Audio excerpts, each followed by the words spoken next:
Well, good afternoon, everybody. And by good afternoon, I mean good morning. The local time is 11:50 a.m. Pacific time, and today's date is January 30th of 2025. Thank you for being with us. I'm so glad that you tuned in, whether it's live or in replay. And if you are a replay person, the program will begin in about 10 minutes or so. We're loud and clear. We're ready to go. I see a lot of people are in the live chat, 300 plus, standing by and ready for action here today. We have 34 degrees Fahrenheit. Here in Ellensburg, Washington, barely any snow on the ground, but the snow is coming as I understand it. Not a ton, but snow's on the way here in the Kittitas Valley. Where are you viewing from today? Can we say hi to a number of you before we begin? There's the Ukraine, 5x5, loud and clear from the Ukraine. I noticed your flag there. Nice to have you join us. I'm not sure I've seen you much before. Lindsay Malone, Memphis, Tennessee. Ben is in the Netherlands. Kevin is in Fall City. David is in the Chuckanut, Mount Baker. Kalamazoo, Gary. Hello. Elko, Nevada. Oh boy, scrolling very quickly now. Stefan is in Jönköping, Sweden. Perry, Oklahoma. Burlington, Washington. Kansas City, Missouri. Bastrop, Texas, y'all. Thunder Bay, Ontario. Potholes, Cooley. Fairbanks, Alaska. Don says it is minus, too fast. Below zero, it looks like. Backcountry Gary Paul is in the Stilly Valley. Janet is in Penticton, British Columbia. We have Kelowna, British Columbia. We have Edinburgh, Scotland. The chat is flying by. So great to have so many of you. Now approaching 400 live viewers. Orangevale, California. I got to keep my eye on the clock here. Clear Lake, Iowa. Richard's in Centralia, Washington, where it is loud and clear. University Place, Washington. Jennifer is in Boise. Hello, Jennifer. Philomath, Oregon. Petaluma, California. Yeah, it's minus 14 degrees Fahrenheit up in Fairbanks, says Don. Oh, big game tonight for the women. Women basketball team, who Hannah Shamlou, Jordan Carey, and I are major supporters of those gals. We've gotten to know them quite well. They are up in Anchorage tonight. Anchorage, first place Anchorage in the GNAC, the Greater Northwest, or the Great Northwest Athletic Conference. I think Jordan's going to come over to the house tonight. We're going to watch on YouTube. We're going to find UAA's YouTube feed and watch. Big game. Central Lake, Michigan. Woodland, Washington. Go woman, says Ana Rita from Portugal. Hello, Ana Rita. You're so regular. Ana Rita, if you don't mind me asking, what is your story? Are you a geologist? Are you a student? You're so regular and you're so into this. I notice you leave comments on everything we do. I'm just curious about you, Ana Rita in Portugal. And you could say none of your blankety-blanking business. And I would respect that answer. Bellingham, Washington. Middleton, Idaho. Middleton. Oh, yeah. Yeah, exit 44. Southwest Virginia, and so on. Okay, we are functional. Let me check the stations. I was a little late today because I did not have an excellent connection for some reason. I think part of it's because I have not updated my OS as I'm supposed to do, but I didn't have enough time to update the OS on this computer. I hope we won't have any problems today. There's Circle Cam. There's Docky. There's Window Cam. Looks pretty smooth. There's Shelf. Yeah, let's check these young whippersnappers. Oh, big hair. Big hair. What is it? Room 222. Big hair guy. Nice. Okay. I need to concentrate. Look at that chalkboard. I got to concentrate. So, thank you for joining us today. We will begin the program in 5 minutes. Hot mic. Okay, how are you going to start? You're going to start. Okay, you don't know how you're going to start. How are you going to start? You're going to go. You're going to, yeah, right. That's it. You're going to define the title. Define the title. Set the hook. Comment on the chalkboard being so full.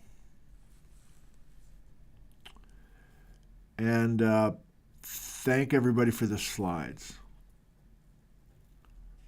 The slides. The slides are the teaser. Yeah. Jim says start at the beginning. Frickin' Sound of Music, Jim? All right. Okay, take your walk. Define the title. That's how you start. You define the title. Thank you. All right. Hot mic. I got my keys. I don't need them. Hot mic. Hot mic. Come on now. Come on. Let's go. Let's go. Let's go.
A pleasant good afternoon to you all, and welcome to Ellensburg, Washington, USA, home of Central Washington University and headquarters for Cascades A to Z. Thank you for joining us today, and thank you for all of the slides, all of the emails with the subject word location.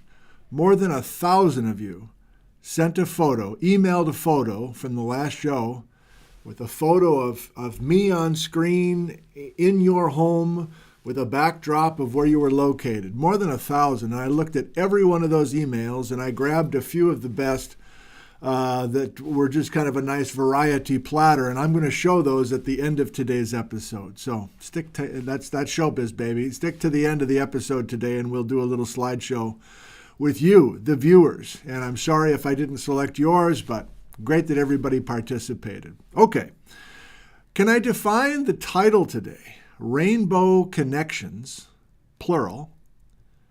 What is the plan? Look at this chalkboard today, way busier than usual. Okay, well, rainbow, I think we know what that means by now. Rainbow labeled photographs by Gary Paul. Rainbow meaning different colors. And yes, we have our different colors, which we are sticking with. Many of you talked me off the ledge. I didn't abandon the color scheme. We just are willing to play along with adjusting numerical boundaries between our colors. But the colors are a major character this winter, and we continue with the colors today. But the first message today is a rainbow show, which is code for we're going to be bouncing around. We're going to be in green, we're going to be in blue, we're going to be in dark blue, we're going to be in light blue. We might be down in orange, we might be up in red for the first time. We might even be in brown a little bit. So are you willing? Are you ready? Are you mentally okay with us just up and down, up and down? In other words, changing colors, changing decades? And you're like, why would you do that? Why isn't this just a solid green show like pretty much last show was? And there's a short answer and a long answer. The both short and long answers are, I want to make some connections today. Not only do I want to go color, change the color. I want to change locations today. I want to go high in the Cascades. I want to go into the eastern foothills of the Cascades. I want to go into the western foothills of the Cascades. I want to go into the greater Seattle area. I want to go out to the Pacific coast. I want to go all over the place with you today. So the short answer is, you've heard this before from me on Thursdays. I have 5 days to think about what's the next show going to be. Like last Thursday, my message is, I thought I had this show figured out 48 hours ago, and then I just kept adding to this one. Obviously, I kept adding to this one as the emails came in, as the geologists continued to correspond, as I was emailing geologists, and then they had interesting responses. So I don't know if we will finish my plan today, is my point. The theme today is basically a bunch of scraps of things, a bunch of postage stamps of ideas that I find very interesting, some of them familiar to us already, some of them are new to us, and we've been teasing them for a couple of episodes. And so my job is to somehow create a framework, which I've already done, really. I like the framework. I like the rather elegant, simple way to keep track of things by color. And you can see that there is an organization where this is basically the order that I want to work through these little scraps of ideas, some of them familiar, some of them not. And at the top, weirdly, at the top is the oldest, 48 million years ago, and all the way down. I don't know if we'll get to the wildcat beds, but we're firmly in the 30s by then. And we'll probably just pick up where we left off today on Saturday morning, less than 48 hours from now. But let's go to the document camera, and show you a couple of specifics. So yes, it's green, but it's rainbow today. It's blue, it's green, it's a little bit of red even. And that might spill over into the first day of February as well, which is Saturday morning at 8 a.m. A quick programming note, I remind you that if you want to tune in tomorrow, which is Friday, January 31st at noon Pacific time, Professor Chris Mattinson here at CWU will be giving a live lecture. You're welcome to come in person if you live in Washington and if the roads are okay, but for most of you, you're welcome to join us live or in replay there. But let me show you, transparency time, let me show you where I'm hoping to get to by Saturday late. I want to go to something that looks like this. So here are some of my notes for today, which I've already rejiggered a little bit. But I want to get to the red plutons, major magma chambers that are firing off during the Roaring '20s. And so this was my first attempt, which I kind of like. And this is my second attempt this morning with Bijou back at home, which I like a little bit more. I cleaned it up. And so this is purposely sparse and spare. This is hoping to encourage you to ask a bunch of questions, essentially. But we've done what we want to for the most part with the early days of the Cascades. We'll throw in a couple of new tidbits today. We'll kind of finish thinking about green time in the 30s. And then we are headed by Saturday at the latest, late Saturday at the latest, we'll start thinking about the Five-Speak formation and these gargantuan plutons. Are they really that big? Are they really just the three here that I want to talk about? I don't know. But even up here, we're peaking up to brown time, which are the Columbia River basalt lavas, the flood basalts. So we will continue to draw this together and continue to adjust it and continue to play. We might break out a pink in here. I don't know. But that's the idea. And we will be bouncing around between plutons as we've been doing lately. That's the introduction, everybody. Feeling okay? Let's go to the resources that are also extensive today. So you know how to get to nickzentner.com. You know how to get to the episodes in this alphabet. You know how to get to Nick on the Rocks. We're not looking at those. The new ones are done now. But I do want to look at the video library. There are 2 editions this week. I did a video here in the building up on the 2nd floor in a little spare office next to Chris Mattinson's office. Some of you have seen his slab window demonstration. I'll show you a quick little clip today. And then just yesterday afternoon, I met Isla Pamukchu from Stanford University. Really enjoyed visiting with her, and that's just the start of a long conversation with Isla over the next few years. She's part of the Spirit Lake Pluton Project. But of course, the real thing I want you to notice is that we have a bumper crop of papers. This is a coloring book, a custom-made geologic map without colors created by Morgan Salisbury, former student of mine, former CWU student who now teaches at Lower Columbia College in Longview, Kelso, Washington. And I told Morgan I'd be sharing this. He's like, oh my God, really? I got to make sure that everything's fixed properly. So he sent me an updated version last night to fix a couple of errors apparently. But Morgan has all sorts of detail for you.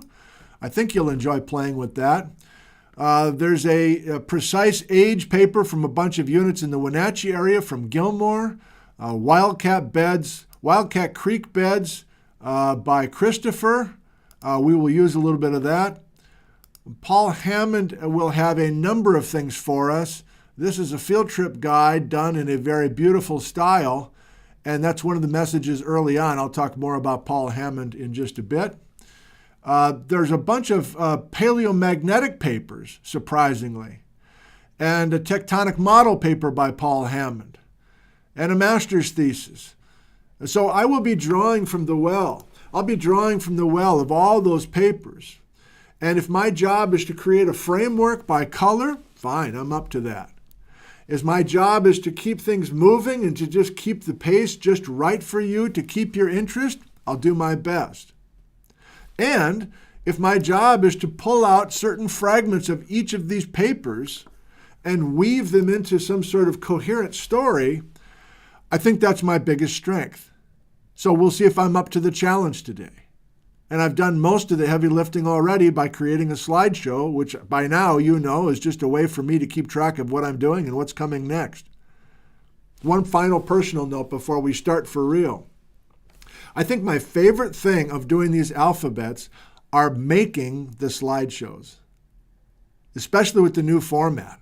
Just thinking, how would this flow together? Oh, what if I grab this old video clip and put it in here? That would be kind of fun. And if I keep the pace different, if I keep the flavors different, and it's not just the same thing over and over and over again. So that variety, that keeping you off balance, that keeping it fresh, I love doing that. That's my favorite thing. Because to me, it's just taking a bunch of random things in the basement, and I'm just organizing the basement. I'm just having a great time down there in the basement, just whistling to myself and just saying, I'm going to grab all these things and put them in this pile, and all these things and putting them in this. It's organization. That's all it is. But there's enough stuff here at the headquarters of Cascades A to Z that I've got enough scraps that it's just up to me to put them together in a coherent manner. And I really enjoy that. My second favorite thing is delivering it to you, which I'm doing right now. All right, let's go to the slides and see how this goes. Keep the pace going, boy. Keep the pace going. Don't get bogged down. We start with a somber note that I've mentioned briefly once before. Paul Hammond will be a major character in the next few letters. And Paul passed away earlier this month, January of 2025, just a few days shy of his 96th birthday. And Paul was a major influence for many, many geologists, young and old. And I had the good fortune to intersect with Paul a number of times in the field. Not enough, you know how that goes, not enough. I should have done more. But Paul will continue to come up in our series. I was really in the Paul Hammond zone about 10 years ago. And I was joining him with his grad students. I was joining him when he was leading neighborhood field trips in the Chinook Pass area and the Bumping Lake area. And between John Lasher and Darrell Gussie and a few others, I really got into the Paul Hammond world. And dementia started to take its toll shortly after this. So even though Paul has been with us for the last 10 years, he's not been with us for the last 10 years. Otherwise, I would have definitely gotten him on camera a bunch in the last 5 years. It just wasn't possible. But Paul got what I was able to do. He understood me enough to know that when I was trying to kind of come up with corny analogies or certain kind of cartoons based on what I was learning from him in the field, he's like, hey, give me your clipboard. I got an idea for you. So he was right there with me as far as the creative side and the teaching side. So I appreciated that part of him more than most. Okay, so Paul will keep coming up. He'll even come up a little bit today. Paul Hammond, Dr. Paul Hammond, Portland State University. Rest in peace, please. Well, is it an accident that I chose the rainbow and then I chose all these colors? Paul Hammond was Mr. Rainbow Connection himself. Here's a Paul Hammond map after decades and decades of mapping between Ellensburg and Mount Rainier, between Rimrock Lake and Snoqualmie Pass. And it's going to take us a little while in the next few days, the next few letters, to unravel some of this. And this. I mean, what did I just show you? What did I just show you in my rough form for trying to work this stuff out? I'm ripping off Paul Hammond. This idea of these balloons, these red balloons rising through this birthday cake, I was inspired and have been inspired for the last 10 years by Paul Hammond's approach, using colors, using graphics, using detail. And we go back 60 years of him doing this work.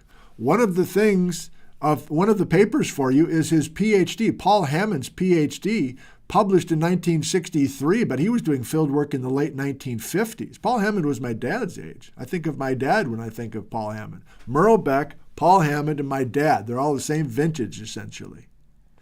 So there's a long career, and this guy led the way in many ways. But his name has already come up as being a very sweet man, very gentle man, a very inclusive guy. Perfect to be Mr. Rainbow himself. So we'll keep coming back to this. Look what he did. He picked green. You got to love a guy who picked green for the Ohanabakash. Come on, man. Nobody else is picking green. And yes, in honor of Paul, we're going to pick red for our giant big red Plutons.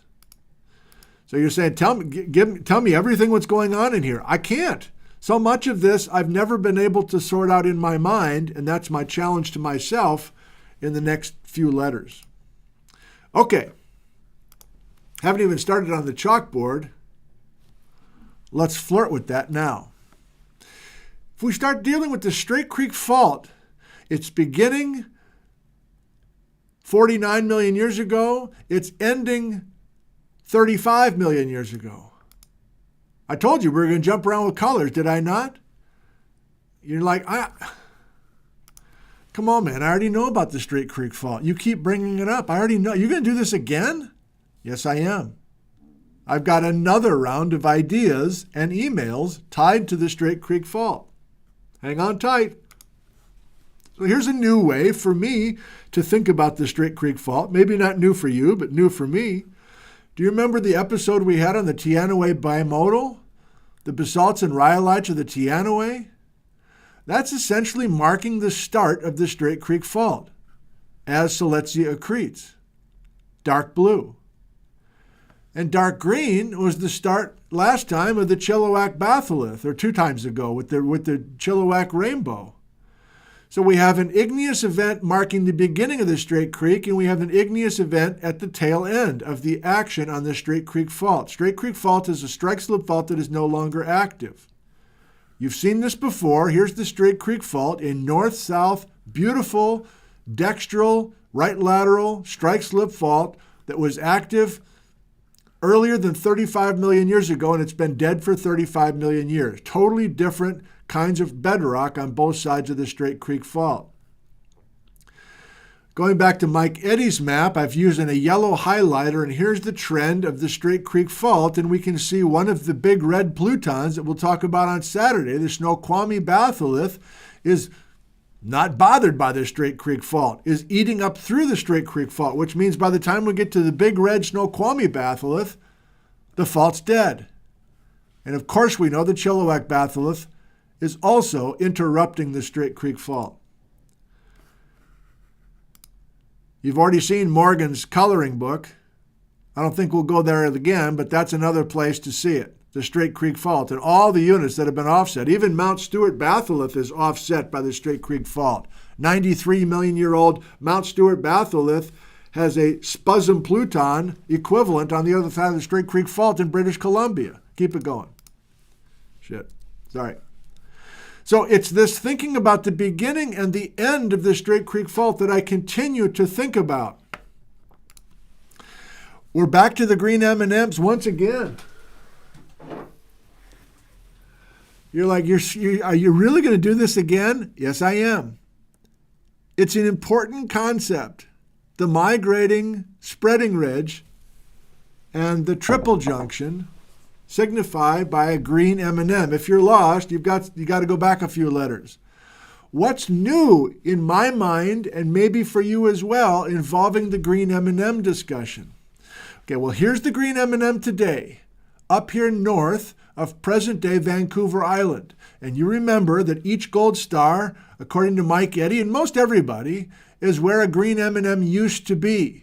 And we had some 51 million year old green M&Ms before Mike Eddy's green M&M shot to the south. And then there's a batch of younger 38 to 33 million year old near trench magmas, indicating that the green M&M is back in the neighborhood.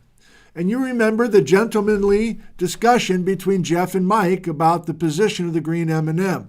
Mike Eddy's main point from Purdue University is, if I have massive action on strike slip faults, there needs to be a very active driving Kula plate offshore.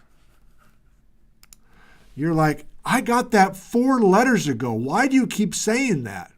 I'm setting up an email that I sent to both Mike and Jeff, a new thought for Daddy, see if these guys have a reaction. I was thinking more carefully about Mike Eddy's yo-yo model, where he has the green M&M at Vancouver Island. Then, do you remember this? 51 million years ago. Then the green M&M goes all the way down to the southern tip of Siletzia in southern Oregon. Then it starts working its way back north. Is the ridge really doing the motion? Is North America really doing the motion? We don't care. It's just the relative position of the North American continent with these ocean plates offshore. And the idea is, from Mike, you need the 35 million year old green M&M up here to finally explain why we have the end of the Straight Creek Fault. If you have the green M&M south of the Straight Creek Fault, it has to be active because the Kula Plate is offshore.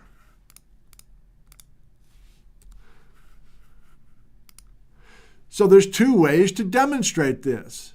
One is the way that I tried, which I think worked for some of you, but not all of you, clearly. Here's my attempt again to do that. What I just tried to do, I will do again. Mike Eddy says, I have the green M&M at Vancouver Island, the Kula Plate north, the Farallon Plate south, and then Mike Eddy says, 51 million years ago it's here, 48 million years old, it's down here.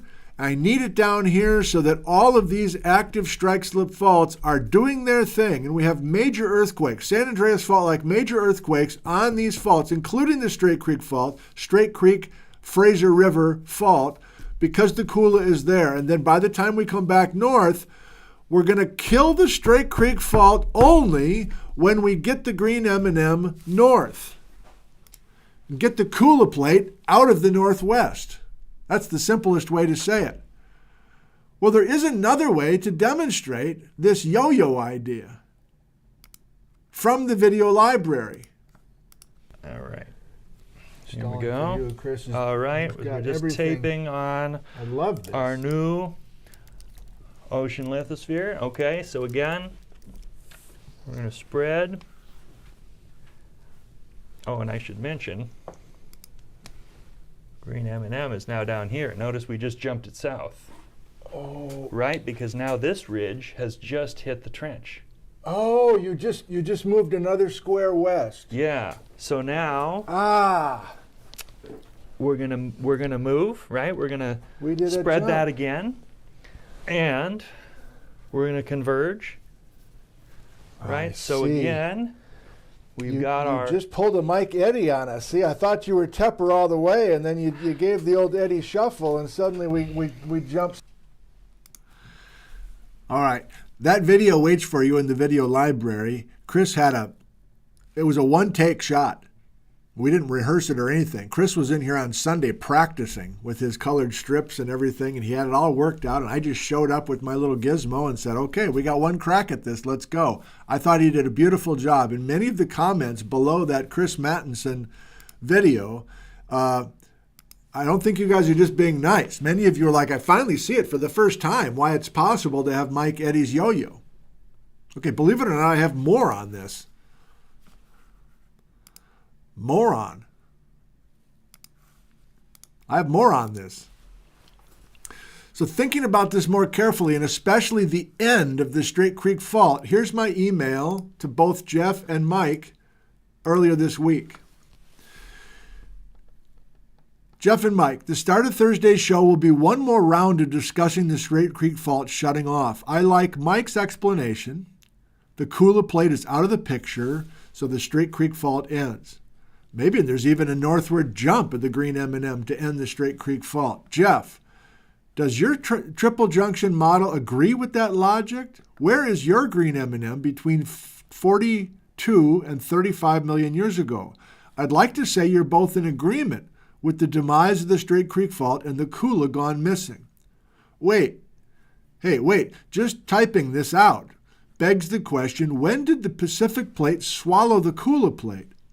Mike's diagram attached says 40 million years ago. Is it possible that the Straight Creek Fault died 40 million years ago, as per Mike's diagram, and we don't have a stitching Pluton until 35 million years ago, the Chilliwack? A dead Straight Creek Fault sitting there for 5 million years without magma invasions is a new thought for me. Is that possible?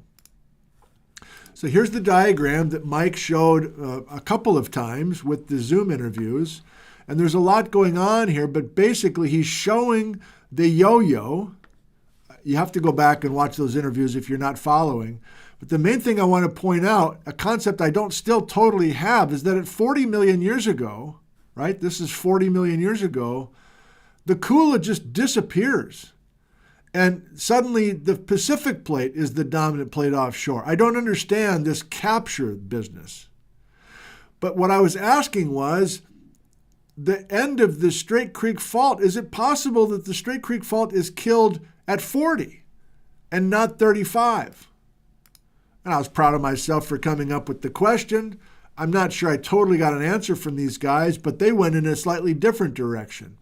This is also from Mike Eddy. He's got this strong dextral motion between roughly 50 million years ago and let's say 35 or 37, I guess, something like that. But there's some error in here. So here's Jeff's reply. I agree that it's appealing to link the end of the Straight Creek Fault slip to getting the Kula plate out of the picture. We agree that slip began when the Kula came on the scene. But we have different models on how that occurred. I would predict that the M&M was north of the Straight Creek Fault by 35, but need to look at Ken Clark's plate reconstructions to see if there are ways to shift that. The question I have about the early Kula subduction before 40 million years ago is that the vector was nearly parallel to the margin, so it seems that would not lead to subduction. Having the Straight Creek Fault turn on, just as Silesia accreted, also seems significant. So this, to me, is what I was ultimately hoping for when I started this alphabet. Coming up with some ideas, spreading them with some of the folks who are doing the publishing, and then they start chatting and include me in the discussions, and therefore including you in the discussions. Here's Mike Eddy's reply. Hey guys, the attractive thing about having the triple junction north of the Chilliwack by 35 is that the second round of near trench magmas on Vancouver Island are mostly 38 to 34, so that lines up well in time. As Jeff points out, the challenge is whether the Kula plate could have subducted enough to lead to a volcanic arc before 35 million years ago. Also, that volcanic arc is in the same orientation as the subsequent Cascadia arc in the strictest sense, subducting Farallon. So it's a bit odd that geometry could be preserved. Then things get interesting, according to me. And Paul Hammond is going to intersect with this discussion, if you can believe that. There are two things that would help establish subduction above the Kula plate. The first is that it was moving very, very fast. I believe that the Engebretsen model has it moving at like 200 kilometers per million years, north-northeast at this point in time.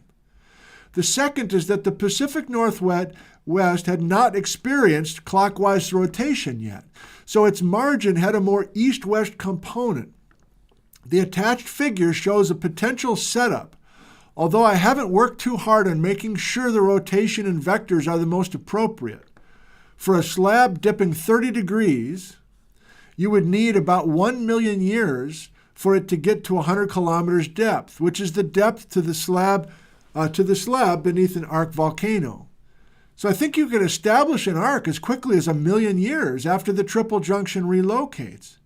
Depending on the orientation of the North American margin at this point, it could be established in Oregon or southern Washington this fast with a more east-west trending margin, or it could be limited to British Columbia or northern Washington, a more north-south trending margin. So this guy is just effortless in his thinking. There's always so much packed into these paragraphs, for Jeff Tepper too. But Eddy in particular is working on a different plane, according to me. Maybe according to me only. And I promise I'll stop saying that phrase, according to me, for some reason. So Mike Eddy drafted a couple of figures just for this discussion. And he's fine with me. I didn't clear with him, but he's always an open book. He's like, yeah, share whatever you want. I don't care. I'm not going to bother if somebody sees what I'm working on. So he's imagining this geometry with what he just described. And Jeff Tepper replies, after looking at those figures, I got the other figure coming in a second, it occurred to me as I was reading Mike's email that I don't know whether there has been much previous discussion about trying to tie together the fault movement story with the arc magnetism history and plate motions. Maybe I just haven't been reading the right papers, but it does seem like a fundamental question, and I'm enjoying this conversation and the mental ping pong. It has occurred to me before that the margin orientation today is not the same as it was in the Eocene. And that could help solve the Kula issue, quote unquote. My two questions are, one, how much of the rotation has occurred since 45 million years ago? If we want the margin to be more westerly oriented at that time, then we want most of the rotation to be later. And two, if the rotation is occurring in blocks, particularly in the Oregon block, then how much is the Washington margin changing relative to oceanic plates? So I'm about done with the green M&M discussion, which isn't even on the chalkboard. But suddenly we are back with Merle Beck and paleomagnetic studies. Not Baja, BC now, but this is like paleomag done on the Gobel volcanics and other early Cascade volcanoes and their volcanic deposits and their plutons.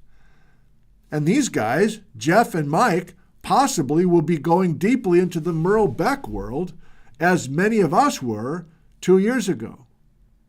But it's not just Merle Beck, and those Merle Beck papers, and his former student is there. All that paleomag is there for you to read on the Gobel volcanics. But Paul Hammond shows up how? Here's how. Mike drafted this. Bonus points for including a green M&M. Thank you, Mike. Unpublished. He's just playing with the geometries, and if you followed the text in those emails, this is what Mike is trying to play with mentally. That we have 50 million years ago some sort of volcanic arc as early as 49 or 48 million years ago, and this is the trench pre-rotation and some sort of ridge subduction south of Silesia. And he's playing with the vectors, the orientation and the speed at which the Kula plate was supposed to be subducting. So Mike is a fan of history. Both of these guys are. Good geologists do know the previous work very, very well, but they can't know every previous paper. And quite often, somebody who's not that good, in my opinion, decides they're the first person to ever have these thoughts, and they start publishing like nobody's ever worked on the problem. Well, that is rare, especially if you're in a place like the Cascades. So it was a thrill for me to see what Mike put together as a kind of working thought, and then I cracked open a 1979 paper by Paul Hammond, and here we are. A possible subduction zone. Paul Hammond. Paul Hammond loves the owl just like you love the owl.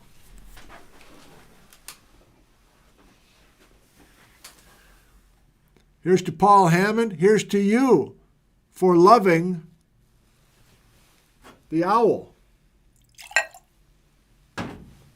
Maybe this paper is a reason for me to care about the owl.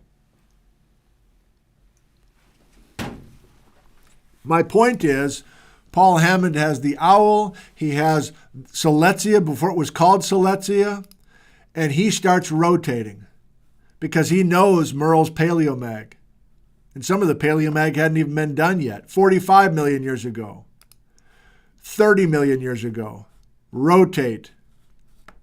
20 million years ago, get Silesia, get the volcanic arc into position. And there's the owl still on the frickin' map. So sometimes some of these narratives come from old work, especially when the old work is then revisited by a crop of younger people. Thrilling to me, maybe to you as well. Let's move on. Paul Hammond. More to come with him. Okay, now I took my time with that because I thought that was fun. Now I'm going to pick up the pace and start working from the top to the bottom, from 48 million years ago to today. All these scraps All these connections with different colors, rainbow connection. Let's go. Let's think about break-off belt magmas. Is there anything new based on this alphabet? Well, yeah. You remember Daryl Gussie, who I've heard from since the last episode, and he wanted to make sure that I mentioned that Kelly Wall has also been part of this discussion. And I'm reminding you that Daryl Gussie's been watching the alphabet, and he says, yeah, okay, I'm starting to wonder about this basalt of Discovery Creek that I have in the Goat Rocks area. And I'm going to send some of these samples and some of this data to Hannah, to Kelly, to Jeff Tepper, see if we've got spidergrams that can back up the idea that the Summit Creek, the basalt of Summit Creek and the basalt of Discovery Creek are both bimodal. Looks like they are now. Looks like they are now. And the idea that the Goat Rocks has history preceding it on display is important to point out. So if we go back real quick, these are basalts, the basalt of Discovery Creek. And I mentioned in the last episode, I did a video with Hannah Shamloo where we have basalt way down below the very young volcanics of the Goat Rocks. In Hannah's video, which we're going to look at a clip of right now, all the Goat Rocks ash that Hannah and I are looking at are 3.2 million years ago and young. Purple, very, very young.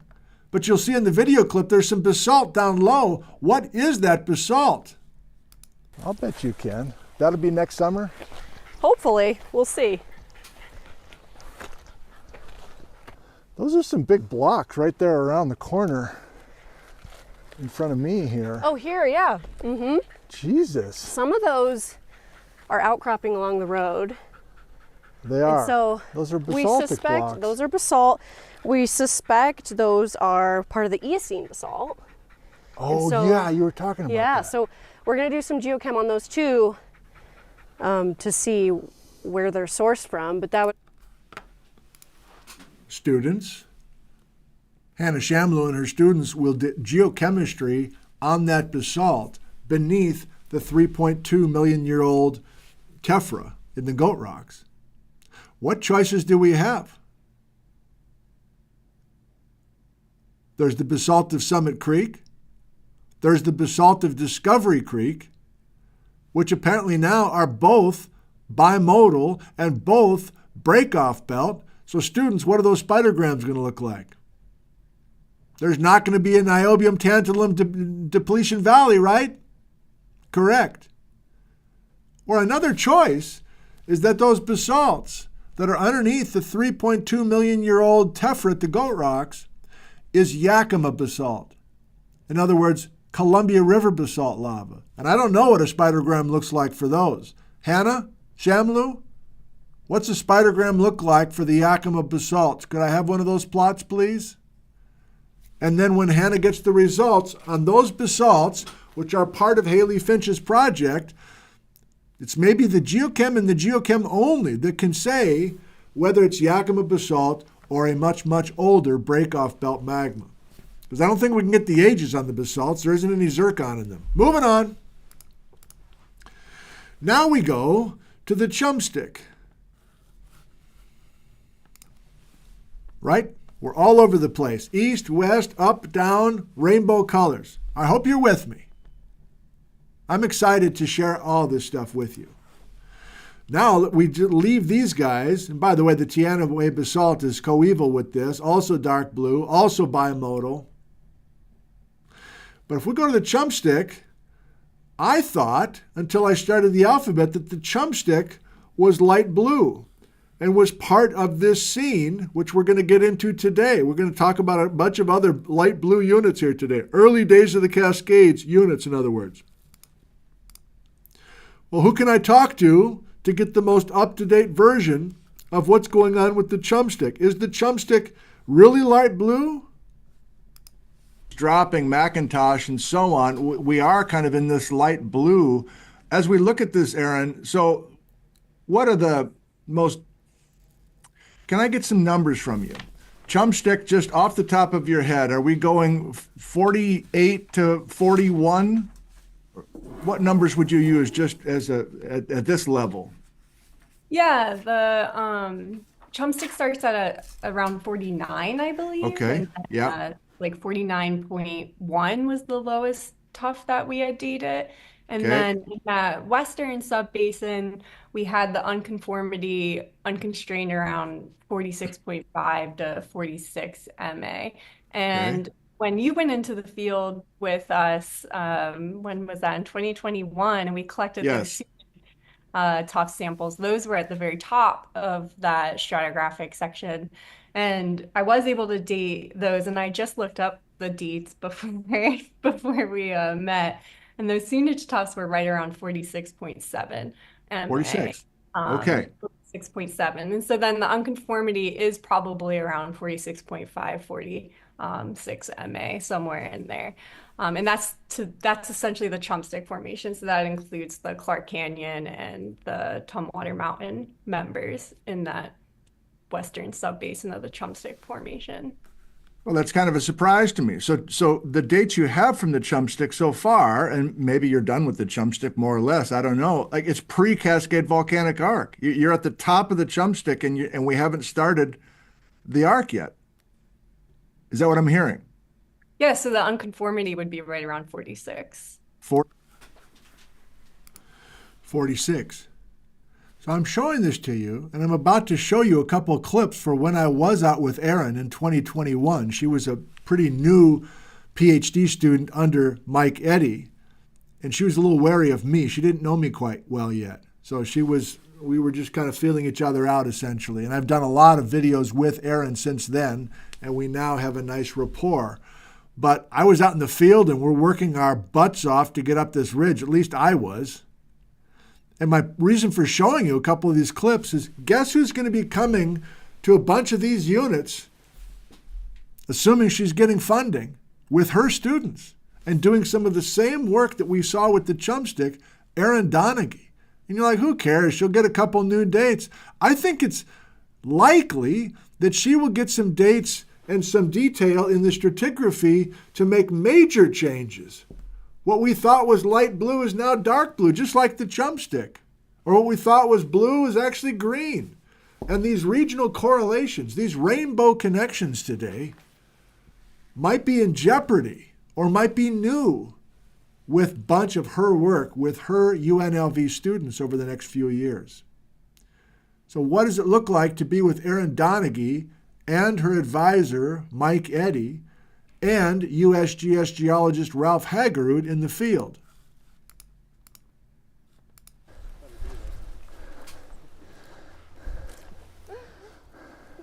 You kind of need to know what the legend is on it.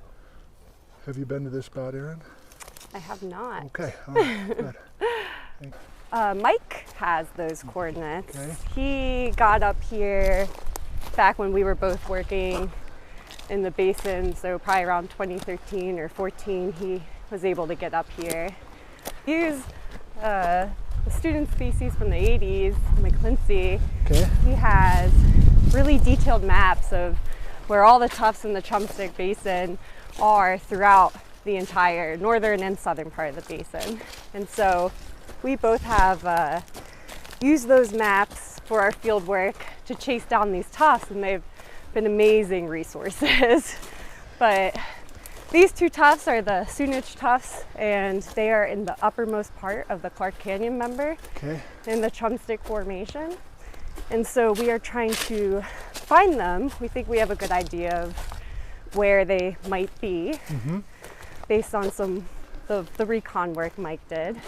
And so if we can get a sample of them, we can take them back and date them using the chemical abrasion ID-TIMS and get a really precise age for that uppermost part of the Clark Canyon member.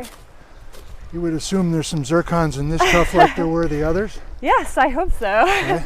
I have never seen these tuffs, so Right. this is new for me as well. I did not have access to the road we used to get up here, so So to clarify, if you're unfamiliar with her work in the Chumstick Basin, it's mostly sedimentary material, a lot of sandstone. And if you just work with a big sedimentary basin, it's a bunch of sedimentary sand.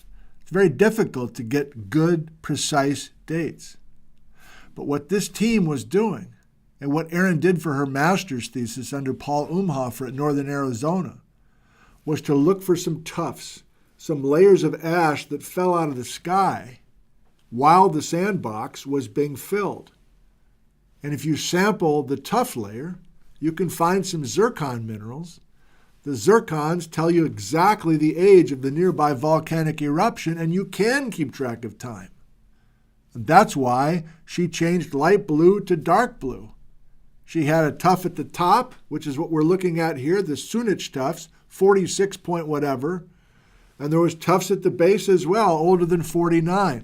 That's the future of studying these sedimentary basins and these sedimentary materials in the Cascades and on both flanks of the Cascades, where you can do some rainbow connections. One more, I'm enjoying remembering being out in this beautiful country not far from Leavenworth, Washington.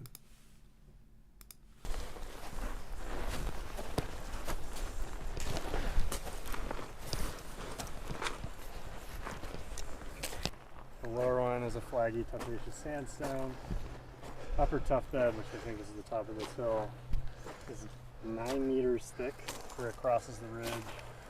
9 meters? Yeah, that seems excessive. It overlies a medium-grained arkose.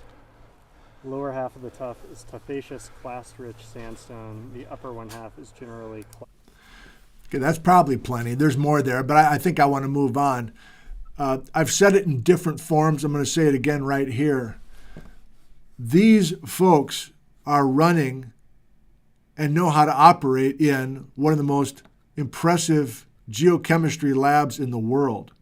And they're creating these dates that are incredibly precise. And yet they're equally comfortable out here doing this sort of thing. I think that's rare. You're either a lab person who maybe goes out in the field once or twice, or you're a field person and you don't know what to do in a laboratory. But folks like these do both in a major amount, in a major way. Special props to that approach. Okay, so yeah, thanks to Erin Donaghy's work, we take Chuckanut and get it down. Get it down. This is an older chart from Utzler, I guess. So we need to get that thing down. Older than 46, thanks to the breaking work by Erin. But there are other units which are mostly unknown to me and maybe to you as well. Let's do some more connecting in the rainbow. Let's look up here in the Puget group, which all these formations are part of. Whether you're in King County in the greater Seattle area, or whether you're a little bit further south down by Centralia, there's all these names. Certainly there must be some through lines that we can make. Let's try it. This is all from the light blue early days of the Cascades. And yeah, in my simple-minded way, I'm just trying to take some of our featured units from today and putting them on the appropriate shelf.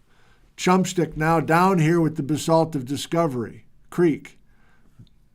Chumstick younger than Swak. Basalt of Discovery Creek younger than Chuckanut. Even below here is Grello. Remember the Russell Ranch? Ugly. And we may or may not get to some of this stuff up here on top today. Let's keep going. Rob Viens is a longtime geology instructor at Bellevue Community College. Bellevue is in the eastern suburbs of Seattle. Rob, thank you for your help. I've only met you by email a few times, but Rob has been watching the series and wanted to share some of his slides with you all. So Rob, we'll keep revisiting Rob's stuff. So Rob says, this is what I've been teaching for years. Tukwila Formation, Renton Formation, Blakely Formation, all part of the Puget group over the course of a 20 million year span, roughly. And in our color scheme, 2 light blue units and a light green unit. Now I think this is Rattlesnake Ledge near North Bend. And maybe that's Tukwila, I don't know. Maybe Tukwila Formation. I don't know. So it's story time. My wife Liz, I keep talking about her recently because most of you know about the health scare that we had 2 months ago. And this, I'd be in trouble if she knew how much I was talking about her. But I keep talking about her because so many of you were so connected and so involved emotionally with our journey in the Seattle hospital and then now where we are. So Liz returned to the classroom this week and is teaching 2 classes every morning, and it's going very, very well. And she's thrilled to be back with her students, and there's all sorts of emotional stuff that hopefully will wear off eventually, but it's very intense and very emotional for everybody involved.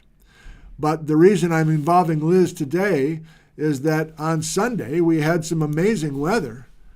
And Liz said, hey, how about we go hike somewhere? And I'm like, where do you want to go? She says, how about on the other side of the mountains someplace? You pick. I said, well, how about North Bend? I've only been up on Rattlesnake Ledge one time. And so we went over there. We left the house at 7:30, said goodbye to Bijou. We got to the parking lot a little bit before 10 a.m. The parking lot was jammed because the weather was so great, and it was a Sunday. It was a weekend. And so on the way up, this is about 1,000 feet or maybe a little more to the top of this ledge from the parking lot. Liz says, well, what kind of rocks we got we're looking up through? She was being polite, I'm like, well, I remember Tom from Maple Valley. She's like, who? I'm like, long story. Tom from Maple Valley made this map, and I just remember the Tukwila Formation, which is light blue, Liz, is kind of in this area here. So I guess it's Tukwila. There's a bunch of sedimentary layers. And she's like, oh, okay, well, that's interesting, I guess. And we got to the top, and, everybody and their brother is up there. But it was a nice crowd. It wasn't noisy or anything. And I'm normally bothered with all sorts of people. But, we're so grateful to be out hiking again that the people didn't bother me. And Liz, same way. So we're looking up towards the crest of the Cascades here. This is the North Fork Snoqualmie, where I've done some videos with Gary Paul. And I started looking at this ledge as we're sitting and having some lunch. And we're just soaking in the sun. And it was probably 40 degrees, maybe even 45 degrees Fahrenheit. It was we don't normally stick around when there's a bunch of people at the top of a hike, but I think we sat there for an hour. It was really delightful. And I brought some friends with me. And the friend for scale, and I'm like, this is volcanic.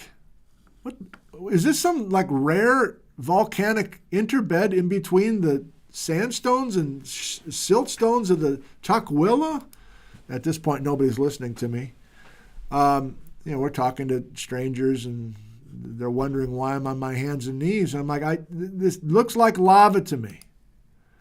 This looks like lava to me. This Rattlesnake Ridge thing, there's the car down there. So I emailed Jamie McDonald. And Jamie, I said, what's up with the Rattlesnake Ledge stuff?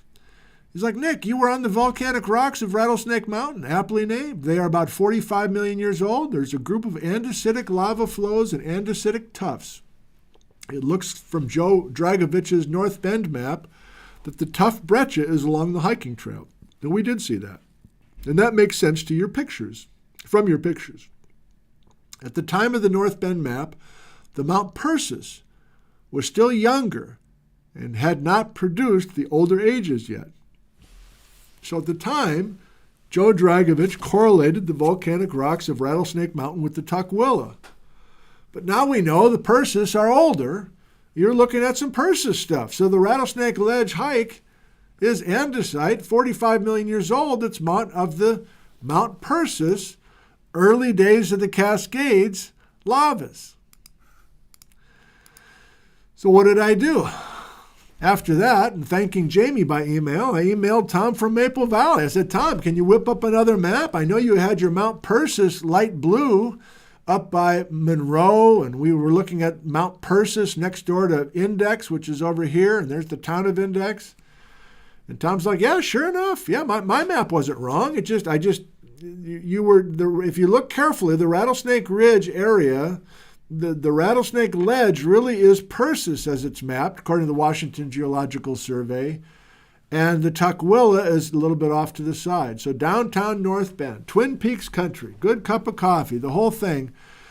That's Persis lavas. And Jamie's in the chat. Thank you, Jamie. Thank you live for your help. Yeah, I'm not kidding. We sat up there for an hour. This character flew by.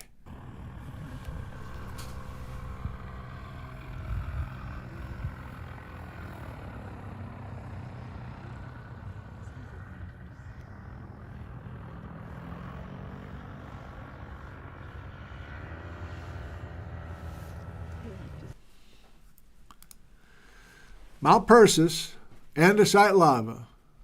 Who knew? Not me. All right, are we still light blue or are we going to work our way younger? No, we're still in Puget Group.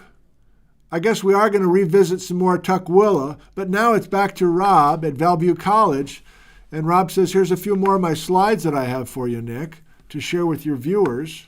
Get rid of the dock, please. Thank you. He's got an old shoreline. And Seattle's in marine water, it appears, during Tukwila time. And Rob is happy to admit that, he's a few years out of date, so he's not up with the latest dates. And again, the stage is set for Aaron Donaghy to come in and really repackage a lot of this. But dates or no dates, there's some amazing plant fossils in the Tukwila. I didn't know. There's at least one beautiful mud flow, volcanic mud flow, in other words, in the Tukwila from an early days of the Cascades. So that was in here. Thank you, Rob. Rob continues. Sitting on top of the Tukwila is the Renton Formation, also part of the Puget Group. The Renton, I'm saying, is light blue. Now we're into some coals. So we're out of the marine. So this is still kind of fresh water, right? If we've got coal, we have to be above sea level.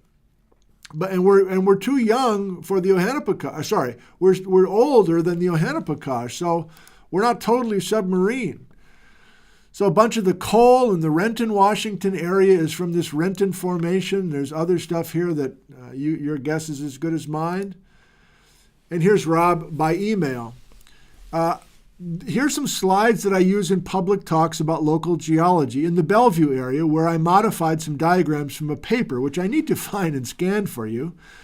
It's in all the office, and I won't be able to be back there till early next week. Well, you have it, viewers. You have it at nickzentner.com.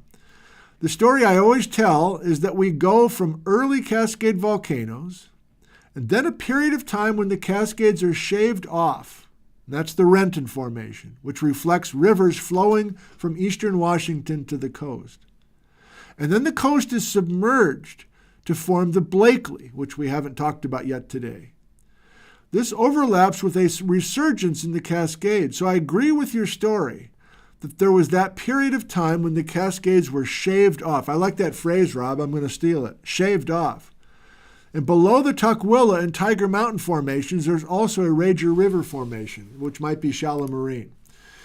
So that's still in this neighborhood. We're going to hold off on the Blakely because I still want to stay in light blue before we leave it for good, okay?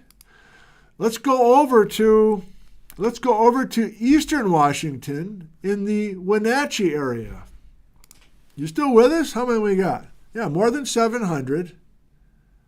Is this a scattered show? I guess you can call it scattered.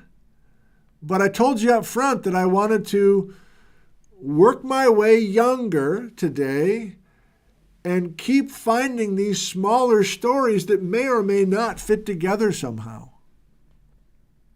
Take a bunch of dots and then connect them somehow. We're connecting the dots, for good or for bad. And when we try to connect the dots, we're finding some places that clearly need some new work. Like this. More geologists watching, more geologists wanting to help out. The andesite of Sugarloaf Mountain over by Wenatchee. Chris Mattinson, one floor up. Nick, regarding the 30s, the Sugarloaf Peak andesite is dated at 36 million years ago. Not sure if this is too far east to be the volcanic arc proper, as opposed to being maybe a back arc or a rear arc. It is a scenic spot, though. And here's a photo from a sunny July day with the fire lookout, and another photo with my Geology 475, 575 petrography students just last fall, posing with the columnar jointing on a cold, windy October day at the start of our field project last quarter. I can also share hand samples and thin section photos if you're interested. Yeah, I'm interested, Chris. So he gave me the thin section photo and he put the hand sample in my mailbox. So here's the hand sample. Here's what it looks like. This Sugarloaf Peak andesite. And we are over here in the Wenatchee area in blue time. Younger than the chumstick. 36 million years old. So if you are unfamiliar and you're a rookie in geology, this is what a rock looks like. Hardy har har har. And then you use a Sharpie marking pen to label it with a number so you can keep track of it because you're going to throw it in your pack. And then when you get it back to the lab, you take a rock saw and you cut it with a saw. There's little diamond bits on the circular saw blade, so you can cut right through a rock. That might be a new piece of information to you. And then you take the rock, which you cut into this little domino, and then you shave the domino to get that paper-thin piece of the rock onto a microscope slide. But I think Chris wanted to show you the texture of it. It looks like there's some hornblends in here. Well, they're so small, I'm not confident of that. Yeah, a couple of these are. You're like, where's the mafic enclaves? I don't believe it's an earlier Cascade archilus. It's got mafic enclaves. What?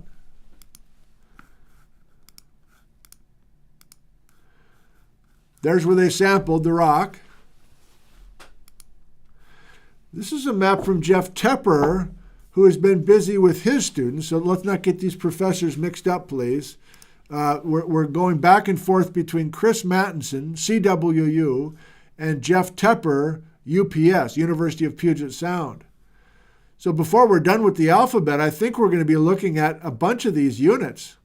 We've already looked at the Wenatchee Pinnacles, that slab rollback, but there's some Horse Lake lavas, there's Birch Mountain, and today we're looking at Sugarloaf Peak, which is kind of west of the Columbia River, southwest of Chelan, northwest of Wenatchee, north of Leavenworth.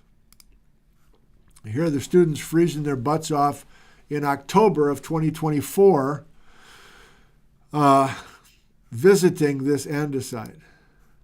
I just showed you the hand sample. And here's a photo taken through a microscope of this. So this is what the rock looks like in real life. Thin slice of that rock, and you can get these pretty pictures down the barrel of a microscope. 2 millimeters scale, orthopyroxene, plagioclase feldspar, and other goodies. Iron titanium oxides.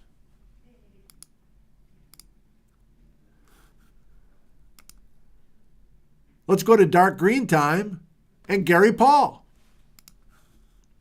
Index and Squire. This is review, but I've just doctored some of Gary's photos to dark green since we made the point of the dark green being the Straight Creek Fault is done. The first 3 million years of the Chilliwack is pretty wimpy, the volume of the Chilliwack. It's just slowly warming up, the Chilliwack batholith, which is intruding the Straight Creek Fault and proving that it's dead. But the Index Pluton and the Squire Creek Pluton are our two study sites for dark green. So you've already seen these photos, but I'm just adding the dark green just for completeness, I guess. And we can't have an episode without a couple Gary photos, can we? Even though you've already seen them. Vesper, Squire, Index, all dark green from the earliest days of warming up the Chilliwack batholith. That's an arbitrary number, 35. I chose 35 because that's the end of the Straight Creek. I'm not sure what else is significant about 35, but we'll run with it anyway. But 32 does appear to be a big number. Again, it's my choice, but as I hammered last time, and I won't do it again, is the beginning of the Uhanapikosh and the beginning of the big Chilliwack flare-up a coincidence? They're both starting promptly at 32 million years ago. What do we know about the tectonics of the Pacific Northwest 32 million years ago? I don't know. Here's a thought. Is it worth, workshop idea, thought right now. How much do we know about the ocean plate history younger than 35 million years ago? I mean, that Mullen paper on the Chilliwack batholith kept talking about the Explorer plate, and the plate was speeding up, and then it was whatever, slowing down, and then maybe it's worth, don't have that many letters left, but maybe one narrative, maybe one thread for the rest of the alphabet is to look at a big change like 32 million years ago and say, what is going on out in the ocean 32 million years ago? Is there a significant change? That's not the swallowing up of the Kula with the, okay. That's what I was asking by emailing at the start of today. Did the Kula get swallowed up by the Pacific 35? I guess everybody's saying 40. So maybe there's no real obvious telltale sign in the history of the Cascades at 40. But maybe we're off. Maybe the big Kula going away and the Pacific taking over is at 35. Or maybe it's at 32. Relax. Yeah, light green, we're there. We know this. Uhanapikosh, major Chilliwack flare-up. Light green, just for completeness. Thank you, Gary, yet again. Thank you, Gary, yet again. Thank you, Gary, yet again. This is a recording. Okay, that means we're in light green time, and we're after the top of the hour. I'm going to look for a natural break in the next 10, 15 minutes, and then we'll go to our cute little slideshow at the very end today. Lincoln Creek. Now that we are at Uhanapikosh time and major Chilliwack time, 32 to 26, what other units can we find from this light green time, and what does that tell us about the scene? If we go to Lincoln Creek Formation, we're going to southwestern Washington. Docky, this is from one of your papers. I don't even remember the names of the papers now. I'm sorry. I'm just going to keep rolling. So I did a little coloring here. The Lincoln Creek Formation, as shown, includes partly equivalent rocks of the Toutle Formation south of the Cowlitz River. And all they're saying is upper Eocene to lower Miocene, which is basically, I have no idea how old it is. So Erin Donegan needs to show up on her white horse and do some solving. Here's Silesia. So where are we here exactly? Here's the town of Castle Rock, Toledo. So I-5 is coming up through here, Centralia and Chehalis, Olympia, home of the Washington Geological Survey. Here's Aberdeen and Hoquiam and Grays Harbor. But it's these green striped here that are some of these light green rocks. I guess the coal of Centralia is coming out of this Lincoln Creek. That's a guess. But we're here. We're making our way through the chalkboard. So Olympia Gary, not to be confused with Kalamazoo Gary or Alberta Gary or Backcountry Gary, sent this photo. I've attached a photo of the Lincoln Creek Formation that I took just west of the road that runs between Centralia and Chehalis. The valley on the right is the Saltzer Creek Fault. South of it is the Skookumchuck Formation, which contains many coal seams. The beautiful Lincoln Creek Formation is a shallow sea deposit that was laid down while the old Cascades were erupting. It was a great environment for preserving fossils because of all the volcanic ash that was washing down from the volcanoes. Best known for the fossil crabs at the town of Porter, Washington. There's even a fossil whale on private property out by the Chehalis Tribal Casino. Thank you, Olympia Gary. And Aaron Donaghy has been out already a little bit to the Lincoln Creek Formation, and Aaron also emphasizes there's a lot of tephra, there's a lot of ash. In other words, there's a lot of datable material in these soft sedimentary layers of the Lincoln Creek. So you remember this hardcore woman out there hiking on those slopes with that full backpack and the iPad. And she knows what she's doing from that work in the chumstick. She's got that process all figured out from her training. Now she's going to go to each of these units and do something similar. It's exciting. Blakely, back to Rob Veens from Bellevue College, same general time. But is it? We need Aaron to confirm or deny. So the Blakely at the very top of Rob's slides, I guess this is marine now. I guess even at I-5 and points east, this sure looks marine to me. Shallow marine, yeah. So we are in Ohanapakash time now. And this business about where the shoreline really was at each snapshot in time, kind of fun to think about. And Rob reports that we have all sorts of marine fossils within the Blakely, light green, very close to Bellevue, Washington itself.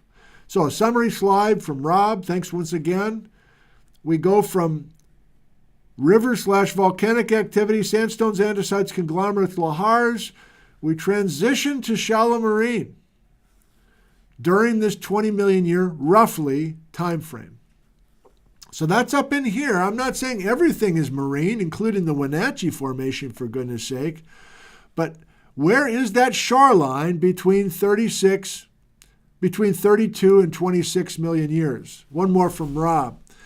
It does not get into it directly, but I have long been convinced that some of these Oligocene delta deposits in the Western Cascades are from streams flowing from as far away as the Okanagons in northern and northeastern Washington, implying no significant cascades during light green time. But I need to dive back into things to remember where those recollections are coming from. It will be interesting to see if any correlation comes up between eastern river deposits, such as the Wenatchee you looked at over the weekend. So Rob saw that video from the Wenatchee Formation. The Ohanapakash is what we visited last time. I'm reminding those rocks are beautiful and green. Interesting what Don Swanson says about an unsolved mystery at Ohanapakash time. Do you remember what Rob Veens just said with a totally different set of rocks that were light green? What did Rob say? Rob said, hey man, we got light green sedimentary units over here in the western foothills of the Cascades, and I think that rivers were coming from the northeastern part of Washington. He wasn't talking about the Ohanapakash. Rob Veens was talking about the Blakely.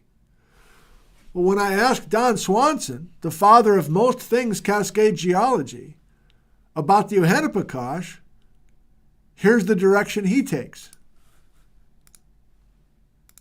Cascades, and my first major moment, I guess, is realizing how vast and how thick and how important that Ohanapakash Formation is. I didn't quite realize how extensive that is. Yeah.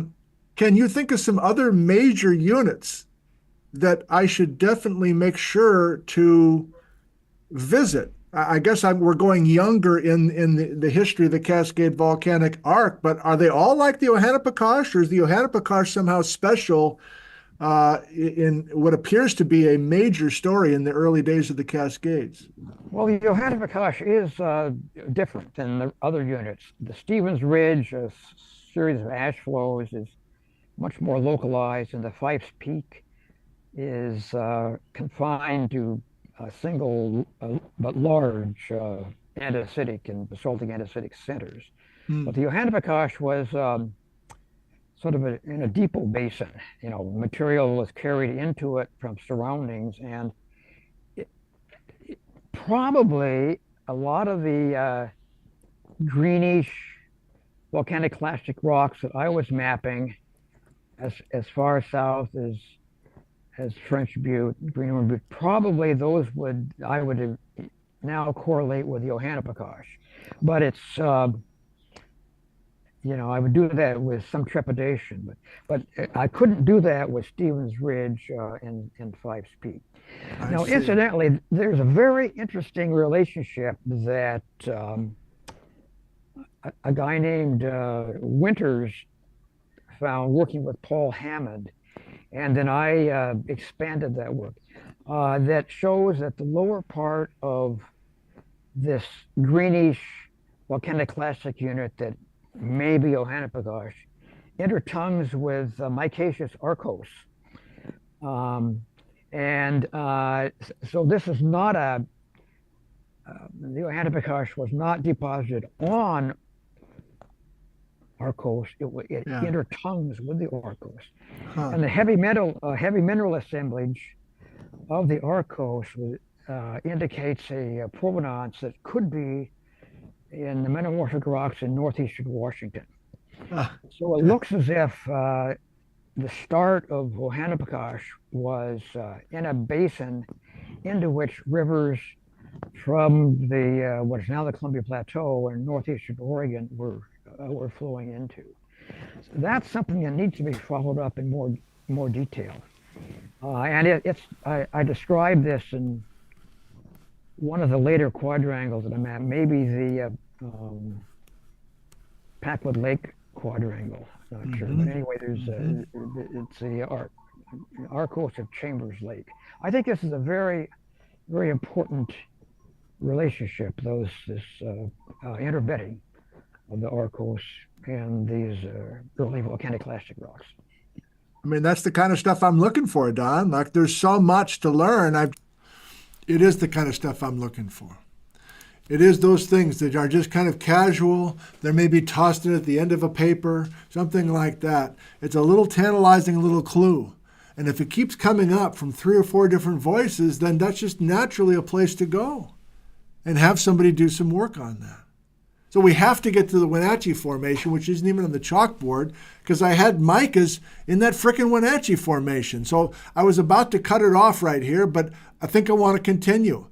I think because of that thread that was just laid out by Rob and Don, and of course Aaron's going to follow up on a bunch of this stuff. I see Aaron Donaghy is in the live chat. I've been going way over the top about you today, Aaron. I hope that doesn't make you uncomfortable. I love you. You're so great. Johanna-Pakash, flat, we get it. Johanna-Pakash, thank you, Tom in Maple Valley. We know. Yeah, we get it. Oh.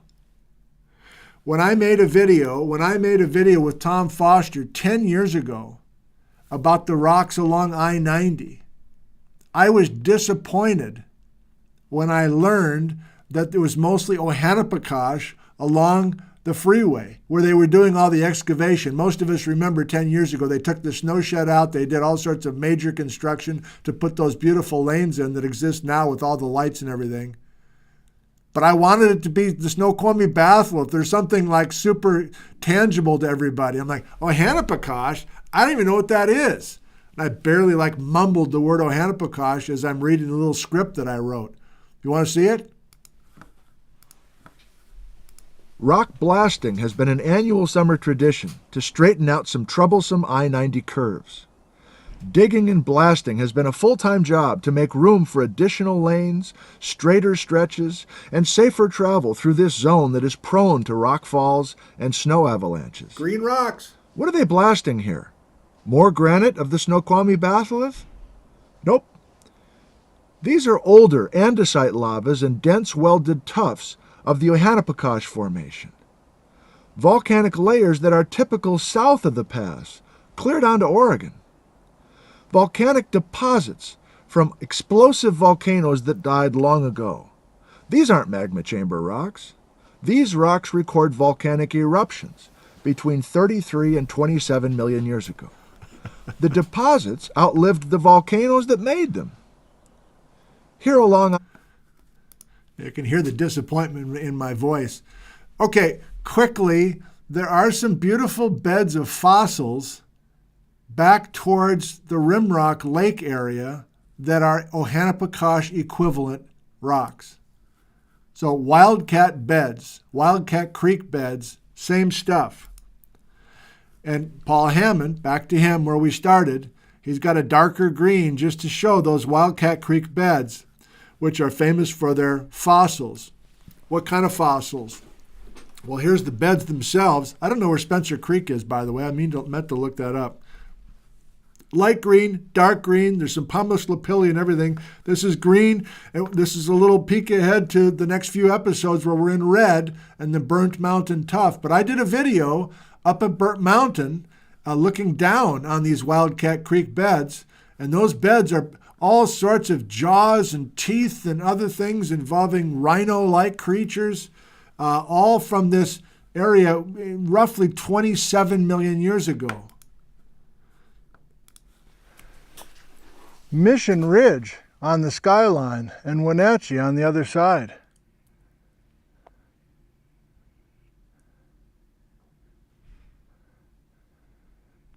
Stewart Range on the skyline. Leavenworth on the other side.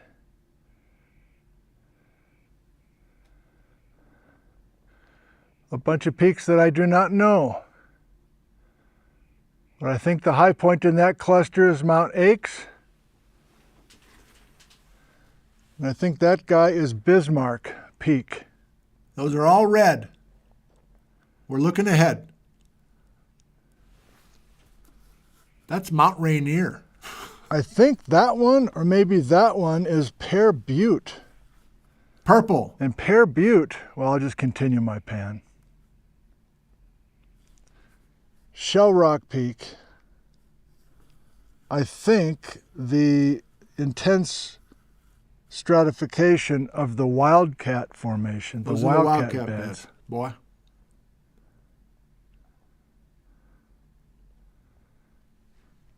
Don't know. Goat Rocks, Adams. All right. The Wildcat beds, apparently, according to the World Wide Web, are correlative with the John Day fossil beds. So if you want more light green and you love Oregon, you go down to Oregon in the visitor center and you see all these other vertebrates that were living during Ohanapikosh time. So John Day is one place, but perhaps Ohanapikosh time up here looked exactly the same way. Is this what it looked like with these rivers coming from northeastern Washington and getting to the Pacific coast? Is this what it looked like with these sometimes shallow marine and sometimes not scenes with all these light green deposits that we have in Washington? And dipping down to Oregon gives us way more detail because it's been studied like crazy? Inquiring minds want to know. I have to go here. Shit, man, I don't know what I'm going to do on Saturday. I got to start from scratch. I'm burning up all my good stuff now, so I wanted to stop so that I'd have some stuff ready for Saturday, but I have to go through to this Wenatchee because it just does a nice job of following this narration through to the end. So we finished today in the Wenatchee Formation, a video that I filmed not last Sunday, because that was Rattlesnake Ledge, but 2 Sundays ago, where Liz says, "Leave the house. I want a quiet house. I'm sore. Go and do something with your little camera." I'm like, all right. So I went to go find some Wenatchee Formation, which I knew I was going to be talking about somewhere. And the Wenatchee Pinnacles, as I call them, Saddle Rock, Kessel Rock, and so on, are right over there. So those are rollback magmas, break-off magmas, and so on. But we're into the 30s now, and we're thinking about sedimentary units that are younger than the Swak, younger than the Chumstick, and are potentially correlative with the Ohanapikosh Formation far west of here up by Mount Rainier, and the Lincoln Creek Formation over on the west side. So we're working our way down the section. Things look relatively horizontal here. It's like going to the Grand Canyon. So the layers in the Wenatchee Formation are getting older and older. We have a transition, color-wise at least, from this kind of buff-colored or tan-colored, what appears to be a sandstone from a distance. All right, move it along. Down to this soft, crumbly,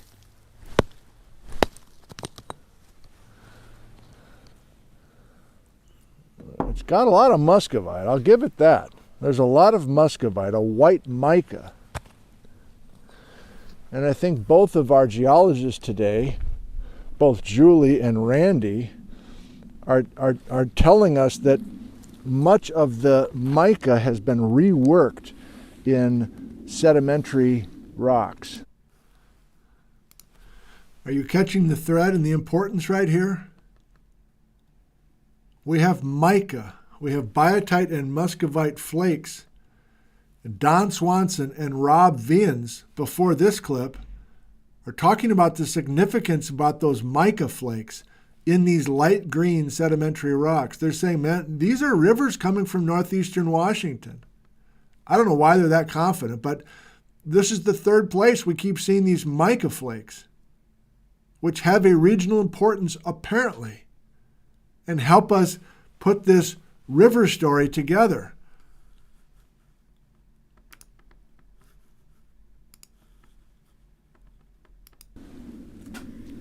So at first glance, when I see a bunch of sparkly minerals, I'm like, oh, this is some sort of volcanic unit, or some sort of pluton even, fine-grained pluton. But more commonly, I think, oh, this is some sort of lava flow, or this is some sort of ash flow tuff or something. But I think after reading and then thinking again of the context that we have these well-behaved stratigraphic units that we can trace in outcrop from ridge to ridge, these fresh micas are simply being swirled around in this watery, low topography scene. No huge river cobbles here, no major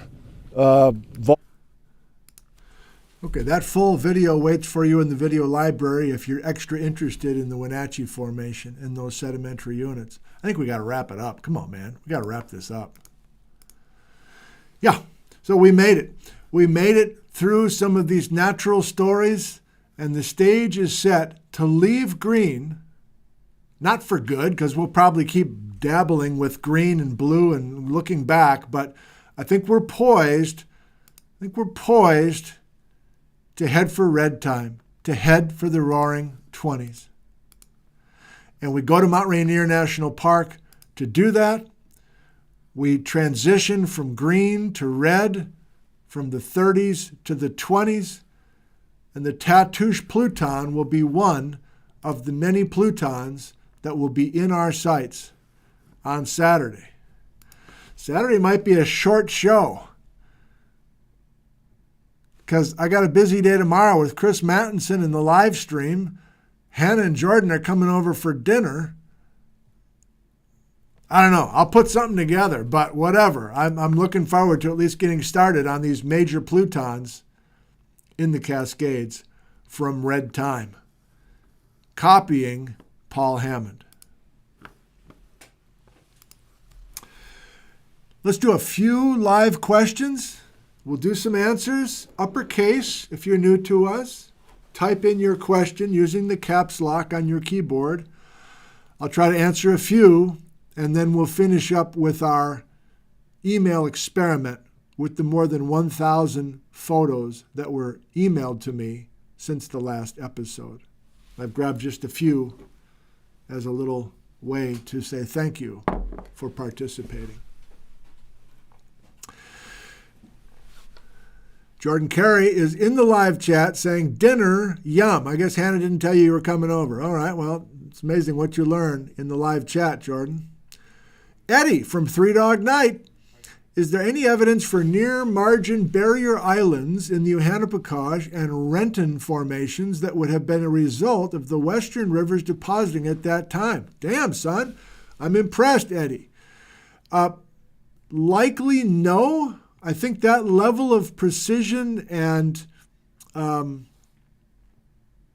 reconstructing something that delicate might be awfully difficult in sedimentary units like that, but I think Aaron is better equipped. I know that Aaron is better equipped to answer that question than I. But I like that you're visualizing that kind of almost like a Cape Hatteras kind of a scene on our coast. Nice job.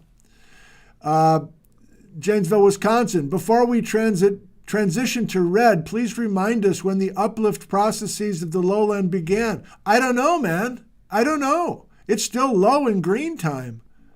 I don't know. It's maybe still low in red time. I'd love to remind you, but I can't remind you if I don't frickin' know. Where to watch Chris Mattinson tomorrow? On this YouTube channel. I'll set up a scheduled live stream just like I do for these, and you'll find it. Go to my YouTube page and scroll down. You'll see the Friday noon talk lecture series. Love to have you join us live. Could I possibly go over what Don Swanson said? Sure. Don Swanson has many pieces of information that he shared in 2 different Zoom interviews, so I'll be continuing to go back to those clips from Don. But Don in particular was talking about the Fifes Peak Formation, which is red. That's why you didn't know about it, perhaps. He was talking about the Stephen Ridge Formation, which is red. That's coming in the next few shows. But when I asked about the significance of the Uhanapikosh, he said, interbedded with the green Uhanapikosh are these sandstones with a bunch of micas in them. And he said, most people don't have that concept. They just think of the Uhanapikosh as being this kind of isolated place where all these submarine explosions or near-shore explosions, volcanic explosions were happening. But Don's main tip is that there's all sorts of interbedded sedimentary things that perhaps can be correlated east and west. A rainbow connection. Chris, was the Renton formed in a forearc? Not sure. Thank you. Papagino, what's the relation to water and mica? Mica is just a specific mineral that is eroded out of typically a pluton, like a granite, like a mica-rich granite. This is a new thought. Thank you for your question. Maybe the granites and the plutons in the Cascades, is that right? Is there, if you want big micas, I got impatient because I wanted to wrap this episode up, but if you stuck with that Wenatchee clip, I should have stuck with it. There's big honkin' micas. Are big honkin' micas not a Cascades thing? That's worth following up on. Thank you for your question, Papagino. But no, the micas were just carried by the rivers because the micas were carried from bedrock that had big micas in it. John, was the northwest rotation via a change in subduction angle or actual terrain movement, like the transverse ranges? Northwest, change in subduction angle or actual terrain movement? Change in subduction angle. I don't know.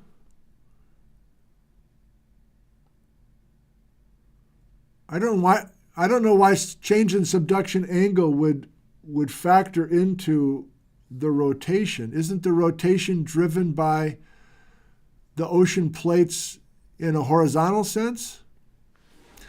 I don't know how to answer your question. I think you've thought about that topic much more than me. John is confused. Is the explosive debris you showed in the Ohanapakash coming from undersea volcanoes or from northeastern Washington? Okay, I'll try again. I guess it's exciting to me, but I guess I'm excited and not teaching as well as I could.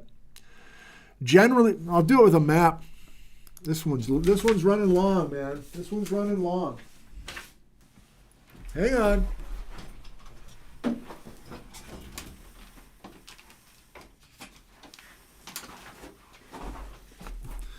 So here's what I have in mind. Okay, I'm just going to make something up now, okay? Shoreline. So we have marine water. And this is light green time. So 32 to 26. And the Ohanapakash are volcanic explosions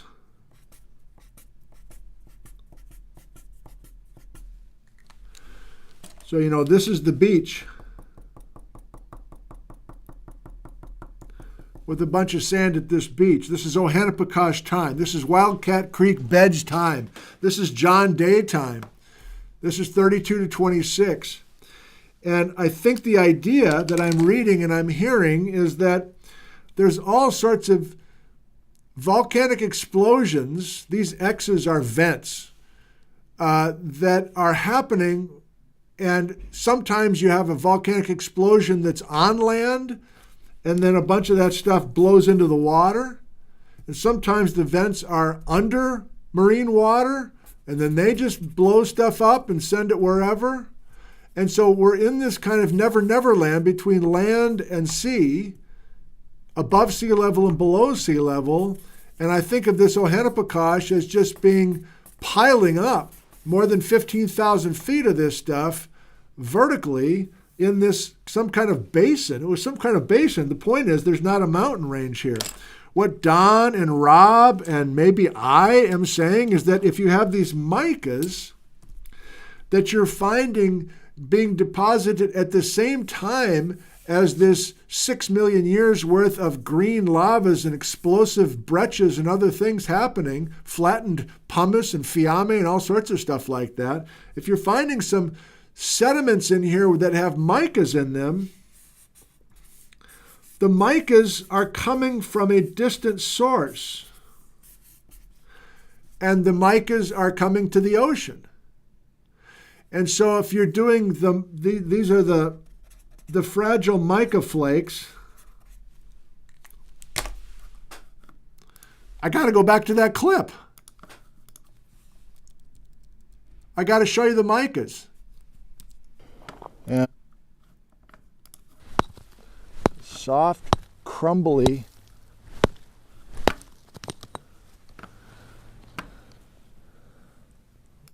big flake. Here. Damn it. Hang on.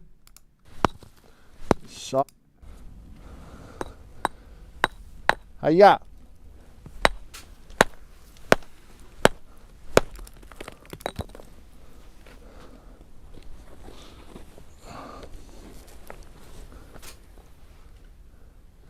Look at that mica.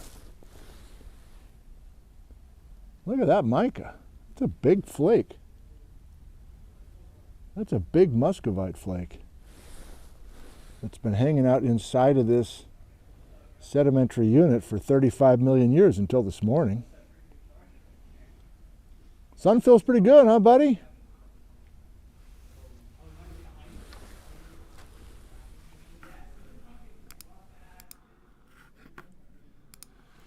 Okay, so to finish my story, those big mica flakes apparently are not typical. That's what I'll have to follow up on. Typically not, they're not typical of Ohanapakash lavas or anything within the Ohanapakash volcanic piles.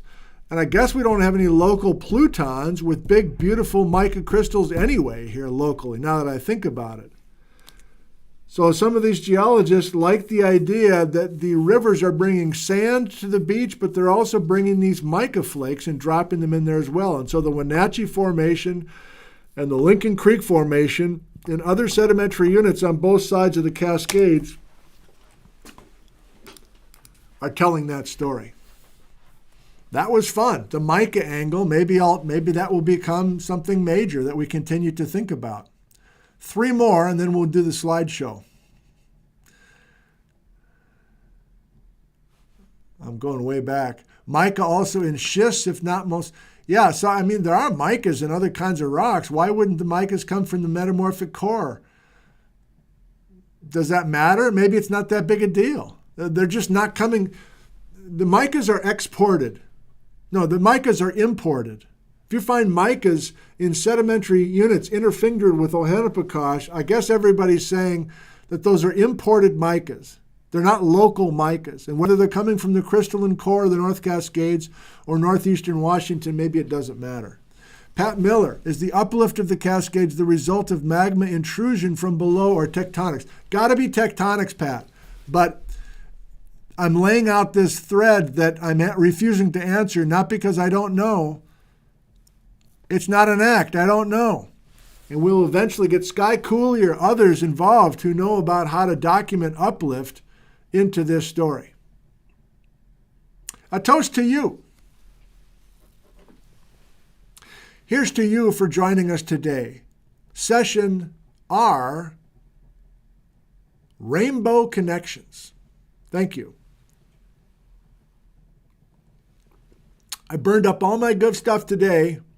Here's to me for not pacing myself.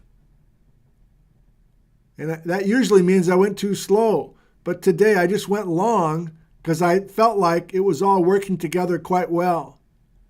The bad news is I've got to do a show on Saturday morning. Here's to divine intervention for me to figure out what we're going to do on Saturday. Who did I just toast there? I don't even know. Here's to everyone in your family, your extended family, your immediate family, people living near and far from you. Here's to the health of everyone in your community. All right. And so, I will see you all Saturday morning at 8 a.m. Pacific time. And before I say goodbye, let me share just a few selected photos from the more than 1,000 photos that were emailed to me over the last 5 days with people that watched the previous episode. Thank you, everybody. I love you, and we'll see you Saturday morning for the next episode in this series.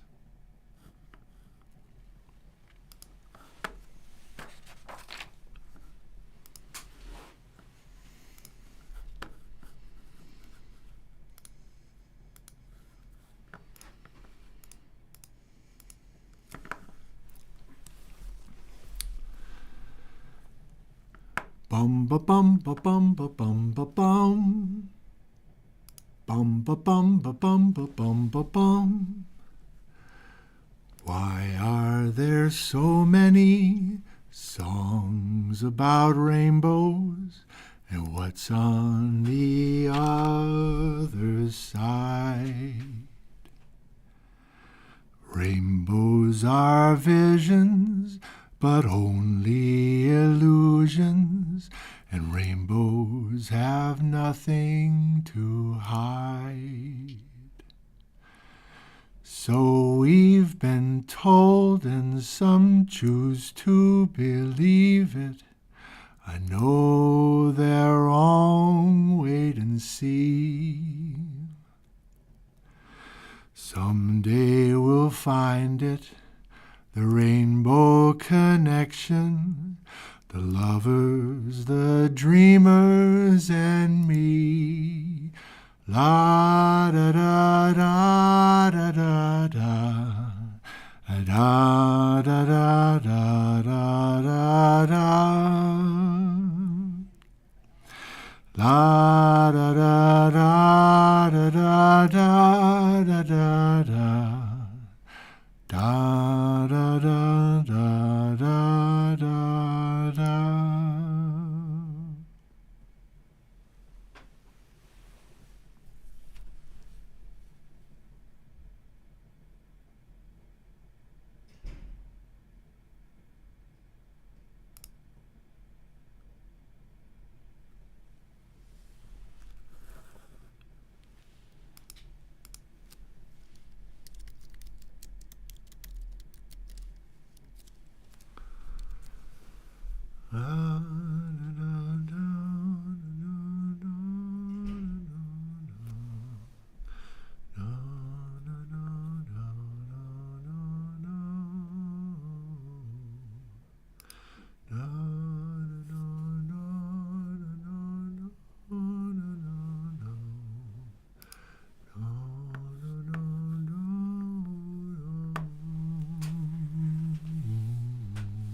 find it. The rainbow connection, the lovers, the dreamers, and we.